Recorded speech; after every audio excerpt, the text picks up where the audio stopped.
Do you think that corsets are our style?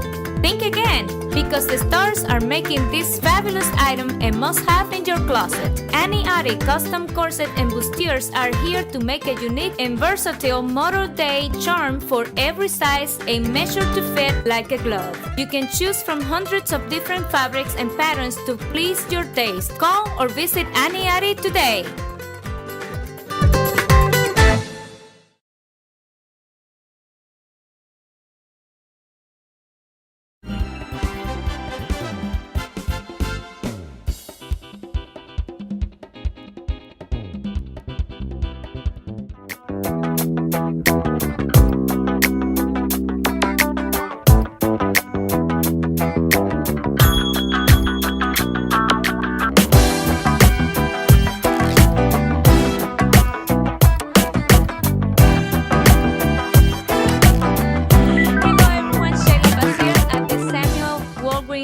Theater, where we just had the celebration for the hair and makeup styling. We had 3 films nominated in this category, and they were Hitchcock, The Hobbit, An Unexpected Journey, and Les Miserables. I don't know if I say that correctly, but you know the film. The makeup is amazing, and it takes hours to get the makeup on and the hair done for these films. And there were some amazing pictures from it. So we're going to have shortly the makeup and the hair artist here with us, who's going to give us a little interview about the process to get the artist done for the film. So don't go anywhere, we have more. Hey everybody, I'm here now with the ladies of Les Miserables. Congratulations on your nomination. Thank you very much. How are you doing? How are you feeling? Well, it's all very exciting and slightly overwhelming, but we're really excited to be here, and it's a great honour. So, Great. yeah. And what about you? You were just drinking some wine and said, I want some of that. You're already celebrating. Well, it's I don't know what to say. I'm completely overwhelmed, really, by the attention and the interest, and it's been amazing. It's wonderful. I have a funny question to ask. Is that your real hair, or is it a piece of, do you have any prosthetics on? Hang on a minute, let me just pull. No. If I had prosthetics on, I would make sure that my crow's feet were not there and there were no lines. Okay, so unfortunately, I haven't got any prosthetics on. Yeah. Oh, okay. Well then. So how long did it take for you guys and your crew to get the artists, the actors ready for action? Well, every day, of course, is different. So there was no, it just varied from day to day, really, because there was no normal. There's no such thing as a normal filming day. They're all abnormal, if you like. Yeah. So it's a difficult question to answer, really.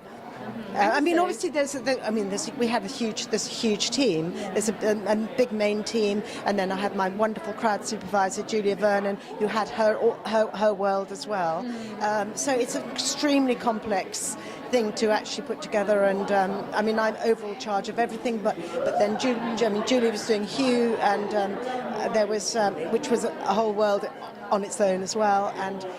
There was something like 4,500 for extras and 250 principal parts. It was it was massive, and I had just the best team in the world. So how lucky was I? Well, I'm so happy for you too, and have fun, and Thank congratulations you very much. again. Thank you. Thank you. We continue with more Entertainment Circle.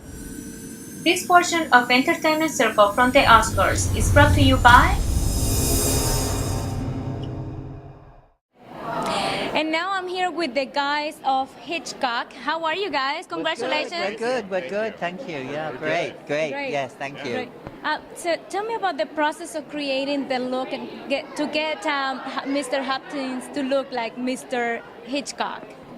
Howard Berger and Peter, first of all, did some sketches and drawings and etchings of how they were going to use their prosthetic makeup to make Sir Anthony Hopkins look like Hitchcock. And then I came in with my design of the hair, which was copying, obviously, how Hitchcock looked. And we had many camera tests, and makeup tests and came up with a happy ending for the way he looked. But Howard would tell you more about that. I mean, the thing is, and I always stress this, I always use the word portrait. And it's not a likeness makeup, it's not a character makeup, it's a portrait makeup. And that means taking characteristics of Alfred Hitchcock and applying them to Anthony Hopkins. So it's a very fine blend, and one that, of the three of us, Peter, Martin, and myself, had a walk through, and for Sasha Gravasi to trust us and make sure we could deliver. And part of it is the partnership is the three of us, but also Anthony Hopkins, because he brings it to life. You could have a great makeup on an actor who's not as great, and it doesn't quite work. And in this case, we had the best of the best, so it just brought that makeup to life. And you watch that film, and you don't think, oh, hey, that's Tony Hopkins in makeup, that's Alfred Hitchcock, which is the thing. You don't want to pull the audience out of the film viewing experience. You want them to go down that road with you and believe, and that's part of the storytelling and part of the contribution we bring to the filmmaking. But also is that Anthony should be comfortable.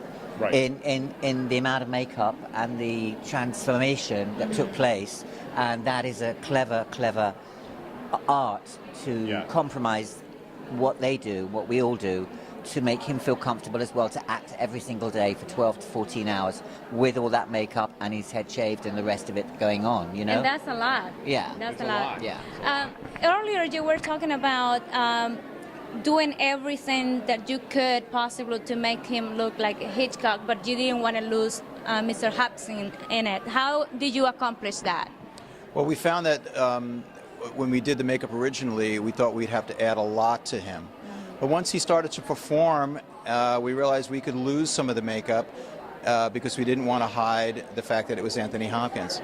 And we wanted the audience to realize, it could have been anybody in makeup, but by removing some of the makeup, we didn't lose the essence of Anthony Hopkins. So we scaled back as much as we could and took it to a point where he was comfortable, we were comfortable, and it worked. And that's what we finally wound up using. Fantastic. What is next for you guys? Well, I'm going to be doing Sasha's next movie, which we can't really talk about at the moment, but that's going to be very exciting. Congratulations, guys. Thank you so much. Thank you. And looking forward to see you winning tomorrow night. Thank you. Thank you so much. Nice to meet you. Nice to meet you. Can we get like this so we can get all of us in there looking pretty? More this way. Your new light. Really nice. Congratulations on the nomination. Thank you very much. Thank you. Okay, so how are you feeling? Good, nervous, apprehensive, excited. Yeah. That's a lot of adjectives. It is. It's you are nervous, excited, and all the rest of the things we were just saying. Waiting for the wine to subdue the nervousness. Yeah, exactly. It's the only way. It's the only way. Get ready to party. You guys did an amazing job. Thank you very much. Tell me about the process. How long did it take you to do one actor to get ready for shoot? Well, every actor took a different amount of time. We had actors that took less than an hour, and we had some that took 2 to 2.5 hours on total. Yeah. So depending on the intricacy of the makeup and the wigs and beards, every character is individual as they are on screen, as they are in the chair. Yeah. I know that most of the characters have prosthetics on. How were you able to accomplish this and make it look like they were real dwarves? Small people, I can't say that word correctly. That's probably a question for Temi again. I'd say. That is really, Aren't you going to talk? Yeah. Okay. Yeah, exactly. Okay. Well, the Richard Taylor and his team at Weta provided and manufactured all the amazing prosthetics that we used. But it was the team of artists that we had on set. That's just kind of what we do. We take this rubber and we make it look like, make it look real. I think it's also good that the product you're actually using, the encapsulated silicone, which is fantastic because it actually, when you glue it to the face, it actually replicates to a certain extent the muscles underneath. Okay. So, when they frown, you won't get an exact frown, but you'll get a concentration of skin going in. That's interesting. Yeah. Yeah. I'm right in saying that. I'm sorry, yeah. Absolutely. What the technology has gotten so good with prosthetics. I mean, in the 80s it was foam, and in the 90s it was gelatin, and now we're at silicone, and it just keeps improving as all technologies do.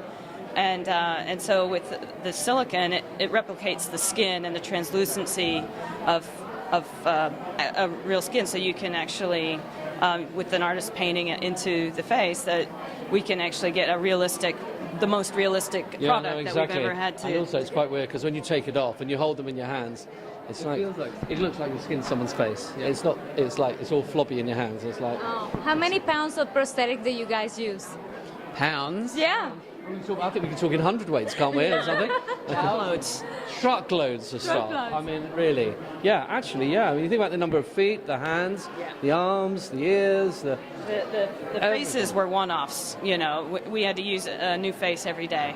Wow, Yeah. that was a lot. Well, guys, have fun tomorrow night. Thank you. I hope you win, and looking forward to your next project. Thank you very much. Cheers. Thank you.